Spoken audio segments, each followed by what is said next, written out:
আচ্ছা, 1 নম্বর অঙ্কটা দেখি। 1 নম্বর অঙ্কে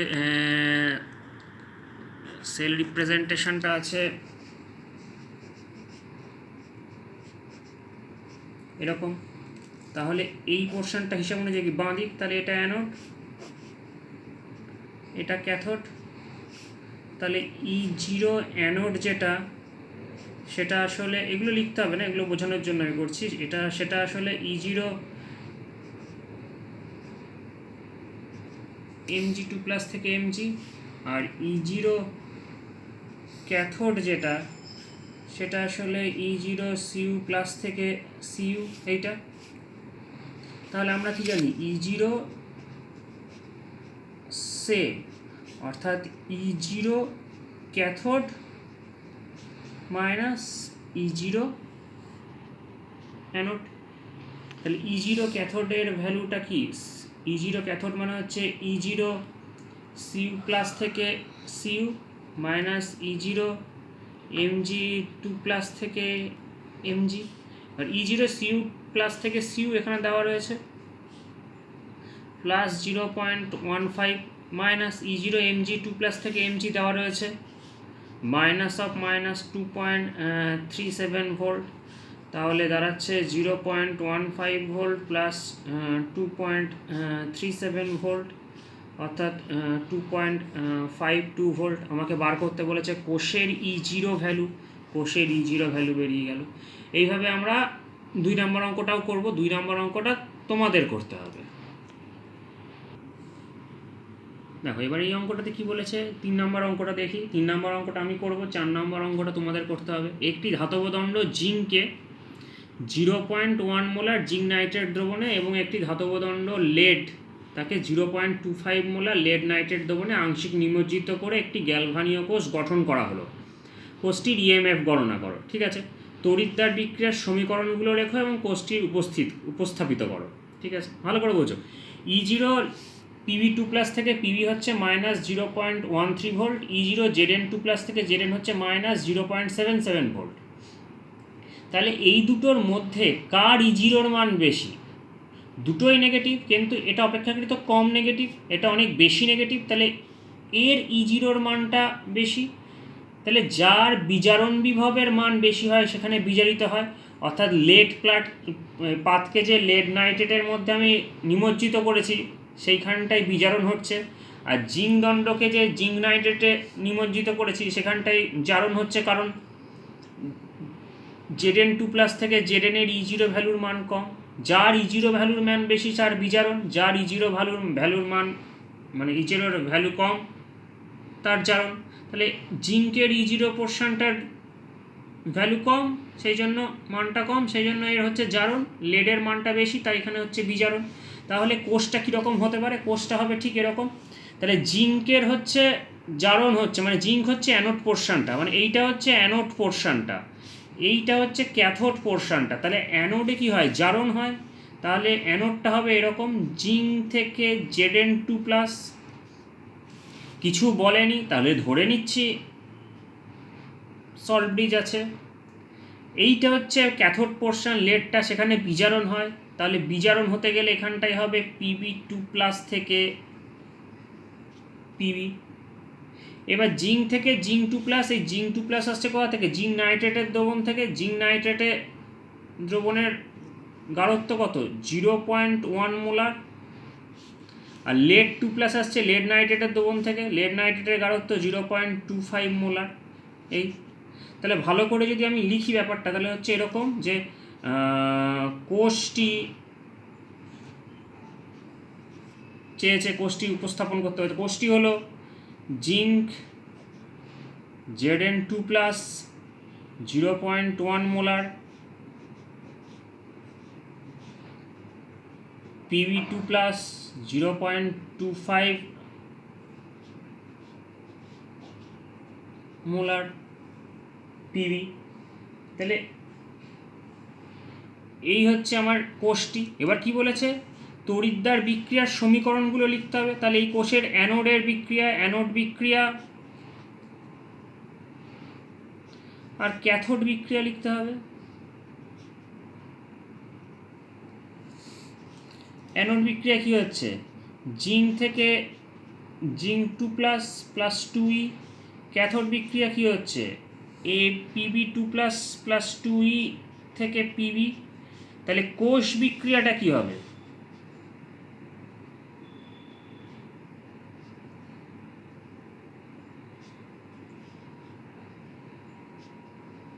জিঙ্ক প্লাস পিবি 2 প্লাস, সেখান থেকে Z two plus plus PB. কী বলেছে, কোষটার ইএমএফ গণনা করতে বলেছে, তাহলে E cell equal to E0 cell minus, দেখো এখানে কোথাও টেম্পারেচারের কথা বলেনি, তাহলে ধরে নিতে হবে যে টেম্পারেচারের হিসাবে আমরা করি 25°C temperature by n log ডান দিক কনসেন্ট্রেশন বাই বাঁ দিক। লেড আর জিঙ্কেরটা লিখলাম না, কারণ এরা মুক্ত অবস্থায় রয়েছে, এদের কনসেন্ট্রেশন সবসময় 1 হবে। এখানে এন ইজিক্যাল টু 2,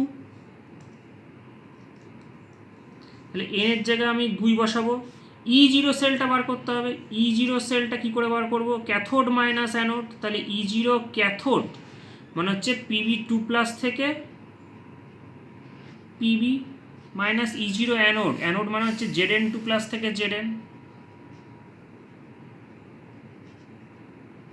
ভ্যালুগুলো পুট করব, পিবি 2 প্লাস থেকে পিবির হচ্ছে মাইনাস 0.13 মাইনাস অফ মাইনাস 0.77,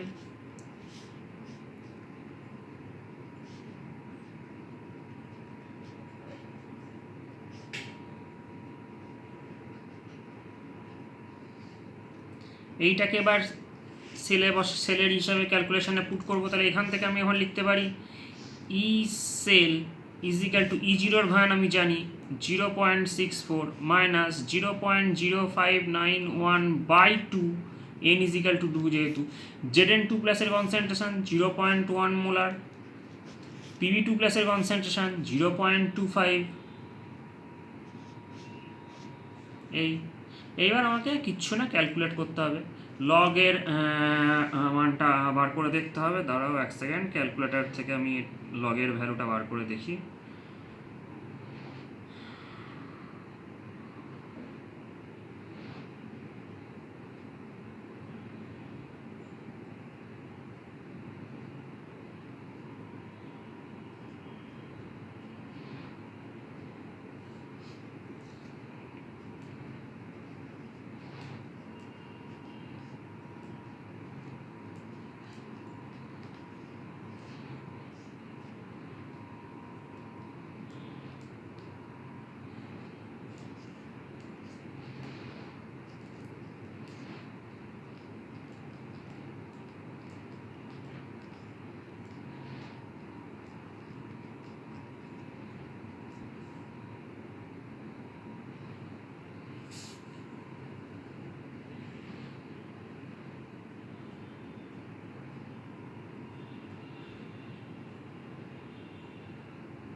তাহলে আমার কোষের ইএমএফ ভ্যালু হচ্ছে এইটা 0.651। আচ্ছা, এবার কি বলছে যে 298 কেলভিন উষ্ণতায় প্রদত্ত বিক্রিয়াটির সাম্যধ্রুবকের মান নির্ণয় করো বলে বিক্রিয়াটি রয়েছে। তাহলে এই বিক্রিয়াটার থেকে এই বিক্রিয়াটার যদি আমি নার্নস ইকুয়েশন বার করি, তাহলে এই বিক্রিয়াটার নার্নস ইকুয়েশন হবে এরকম, ই ইজিক্যাল টু E0 মাইনাস 0. আচ্ছা, এখানে দেখো 298 এই 298 কেলভিন বলেছে, মানে 25°C উষ্ণতা, সুতরাং এটা 0.0591 বাই এন হবে, এন কত পরে দেখছি, লগ ডান দিকের কনসেন্ট্রেশনগুলো ডিভাইডেড বাই বাঁ দিকের কনসেন্ট্রেশন।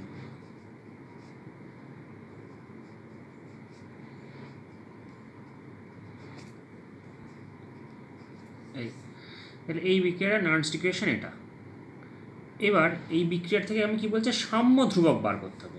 আমরা কোনো বিক্রিয়ার সাম্য ধ্রুবককে কীভাবে ডিনোট করি? আমরা কোনো বিক্রিয়ার সাম্য ধ্রুবক লিখি, সাম্য ধ্রুবককে আমরা কে দিয়ে ডিনোট করি। এই সাম্য ধ্রুবকটাকে আমরা কীভাবে বলি কি, ডান দিকগুলোর RHS এর কনসেন্ট্রেশন, কোনো বিক্রিয়ার RHS এর কনসেন্ট্রেশন ডিভাইডেড বাই LHS এর কনসেন্ট্রেশন, মানে রাইট হ্যান্ড সাইডের যে জিনিসগুলো আছে তাদের concentration divided by left hand সাইডের কনসেন্ট্রেশনই হচ্ছে সাম্য ধ্রুবক। যেমন আমি যদি একটা বিক্রিয়া করি A প্লাস বি, সাম্য অবস্থায় C প্লাস ডি হয়েছে, তাহলে সাম্য ধ্রুবক হবে concentration of C into concentration of D divided by concentration of A into concentration of B, এই জিনিসটা হবে। তাই এখানেও তাই হয়েছে, দেখো এখানে RHSগুলোর কনসেন্ট্রেশন ডিভাইডেড বাই LHSগুলো রয়েছে, তাহলে এই পোর্শনটাকে আমি সাম্য ধ্রুবক কে দিয়ে রিপ্লেস করতে পারি, তখন এই ইকুয়েশনটা এরকম হয়ে যাবে।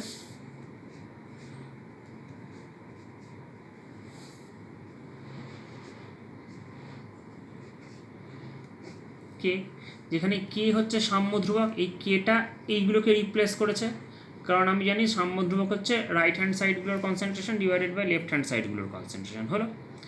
এবার যখন বিক্রিয়াটি সাম্য ধ্রুবক মানে কি, বিক্রিয়াটি সাম্য অবস্থায়, বিক্রিয়া যখন সাম্যাবস্থায়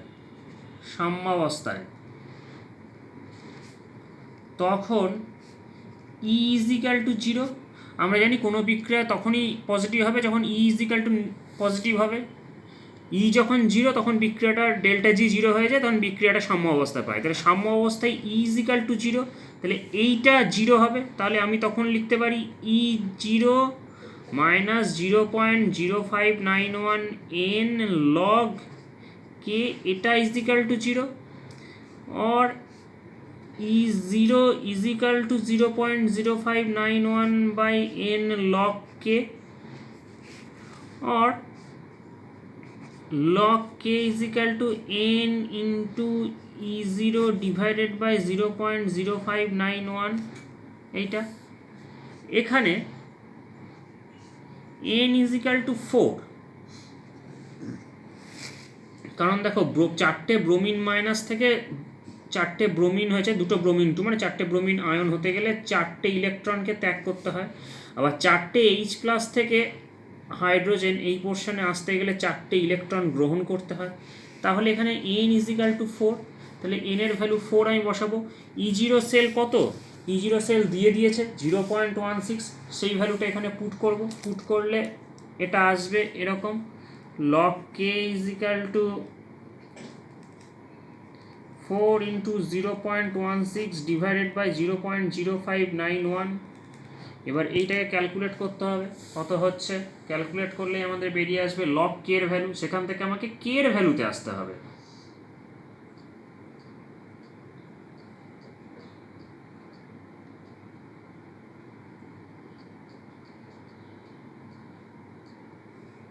এটা ক্যালকুলেট করলে হয় 10.82।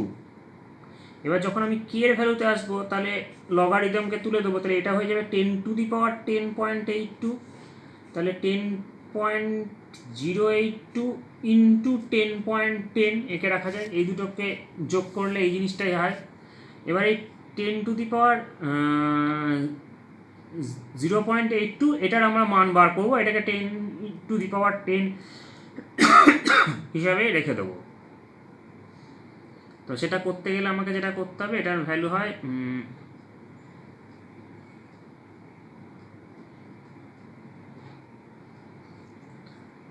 6.6069 ইন্টু 10 টু দি পাওয়ার 10। তাহলে এই বিক্রিয়ার লগ কের ভ্যালুটা হচ্ছে, বা সাম্য ধ্রুবকের ভ্যালুটা হচ্ছে এইটা। আচ্ছা, এবার আমাকে কি দিয়েছে, জিঙ্ক থেকে জিঙ্ক 2+ আর কপার 2+ থেকে কপার, এই তড়িৎ রাসায়নিক কোষ থেকে প্রাপ্ত সর্বাধিক কার্যের পরিমাণটা নির্ণয় করতে হবে। সর্বাধিক কার্যের পরিমাণ আমাদের জানতে হবে ডব্লিউ ম্যাক্স বা সর্বাধিক কাজ, যেটা ডব্লিউ ম্যাক্স বা সর্বাধিক কাজ, কোন একটা কোষের সর্বাধিক কাজ যেটা ডব্লিউ ম্যাক্স, সেটা ইজিক্যাল টু হয় সবসময় মাইনাস অফ ডেল্টা জি। আবার delta G minus of delta জি হিসাবে আমরা জানি যে এন এফ ই, তাহলে এটা হয়ে গেল minus of N F E, তাহলে এটা হয়ে গেল এন এফ ই শুধু, মানে W max equal to N F E. এই হচ্ছে আমাদের ব্যাপারটা। এইবার ইটা আমাকে তাহলে বার করতে হবে, এই বিক্রিয়ার এন কত বার করতে হবে, এফ তো আমরা জানি 96,500। তাহলে এখানে যেটা দিয়েছে সেলটা হচ্ছে এরকম,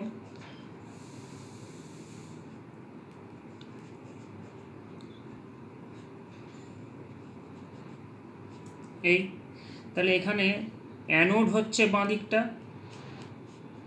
জিঙ্ক থেকে জিঙ্ক 2+ প্লাস 2 ইলেকট্রন, ক্যাথোড হচ্ছে ডান দিকটা, Cu2+ থেকে 2 ইলেকট্রন নিয়ে Cu, কোষ বিক্রিয়া হচ্ছে এটা,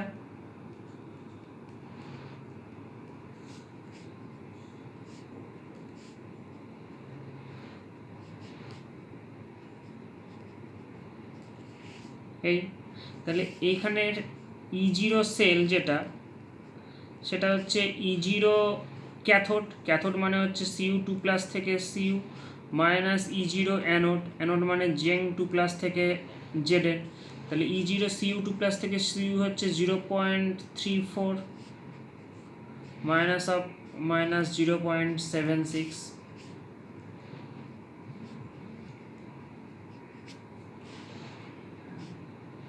1.10 ভোল্ট E0।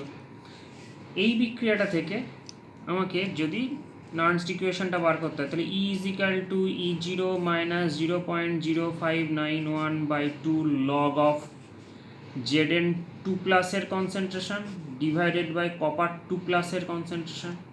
ভালো করে দেখি, আর E ইজিক্যাল টু E0 এর জায়গায় বসবে 1.10 মাইনাস এই পোর্শনটা, জিঙ্ক 2+ এর কনসেন্ট্রেশন দেখো দিয়েছে 1 মোলার, কপার 2+ এর কনসেন্ট্রেশন 1, তাহলে উপরে নিচে যদি একই কনসেন্ট্রেশন হয় তাহলে লগ 1 হবে, লগ 1 হয়ে যাওয়া মানে পুরোটাই 0, তার মানে ই এর ভ্যালু এখানে 1.10 ভোল্ট। এবার ই এর ভ্যালু আমি জেনে গেছি, বিক্রিয়াতে এন হচ্ছে 2, কারণ দুটো ইলেকট্রনের দেওয়া নেওয়া হয়েছে এন 2, ই এর ভ্যালু জেনে গেছি, সব যদি আমি এইখানটায় পুট করি তাহলে আমার ডব্লিউ ম্যাক্স বেরিয়ে যাবে। তাহলে ডব্লিউ ম্যাক্স ইজিক্যাল টু হচ্ছে আমরা জানি এন এফ ই, তাহলে এই বিক্রিয়ায় এন হচ্ছে 2, এফ হচ্ছে 96,500 আর ই হচ্ছে 1.1। ঠিক আছে, এটা জুলে আসবে, জুল গুণ করলে যেটা দাঁড়াবে সেটা হচ্ছে 96,500 ইন্টু 2 ইন্টু 1.1 করলে আসবে 212,300 এত জুল। এবার এটা এত জুল থাকলে একে 1000 দিয়ে ভাগ করে দেবো, তাহলে 212.3 কিলো জুল। তাহলে এই হচ্ছে আমার ডব্লিউ ম্যাক্স বা সর্বাধিক কার্যের পরিমাণ। তাহলে যে অঙ্কগুলো আমি করলাম সেগুলো তো করে দিলাম, যেগুলো করে দিলাম না সেগুলো তোমাকে বাড়িতে করতে হবে, সামনে রবিবারের মধ্যে আমি সেগুলো দেখব।